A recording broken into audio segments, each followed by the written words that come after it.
රජවරුන් සහ රණශූරයන් විසූ යුගයක ජාතියක දෛවය නිර්මාණය කිරීමට ශ්‍රේෂ්ඨ ආත්මයන් දෙකක් නැගී සිටියේය. එක් අයෙකු එක්සත්කම උදෙසා සටන් කළ අතර අනෙකා ගෞරවය උදෙසා සටන් කළේය.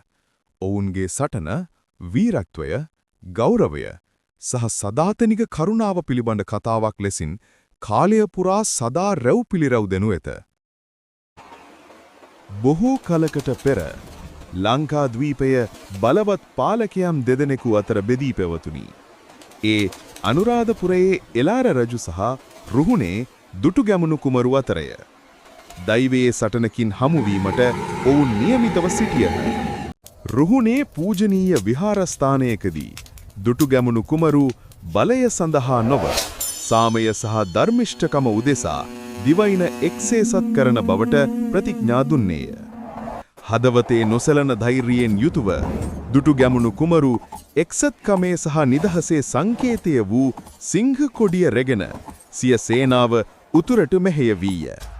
අනුරාධපුර යුද භූමියේදී ඒ ශ්‍රේෂ්ඨ රණශූරයන් දෙදෙනාම මුණගැසුනේ වෛරයෙන් නොව ගෞරවයෙනි.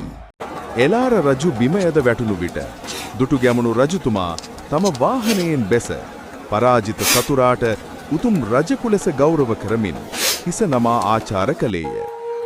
දුටුගැමුණු රජතුමා එලාර රජු වෙනුවෙන් ස්මාරකයක් ගොඩනංගා. ඒ අසලින් යන එන සියල්ලන් නිහඬව ඔහුට ගෞරව කළ යුතු යැයි අණකලේය.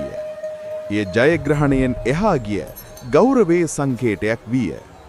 මෙලෙසින් දුටුගැමුණු සහ එලාරගේ කතාව සදා නොමැකෙනසේ ඉතිහාසයට එක් වීය. මෙලෙසින් රජවරුන් දෙදෙනෙකු එක් පුරාවෘත්තයක් බවට පත්විය. ඔවුන්ගේ වීරත්වය බැඳී පැවතුනේ ජයග්‍රහණයෙන් නොව ගුණවත්කමිනි. අනුරාධපුරයේ ගල්පවුරු අතර නිහඬතාවේ ඔවුන්ගේ ආත්මයන් අදටත් මෙසේ කොඳුරයි. සැබෑ ශ්‍රේෂ්ඨත්වය රැඳී ඇත්තේ ආක්‍රමණය තුර නොව කරුණාව තුලය.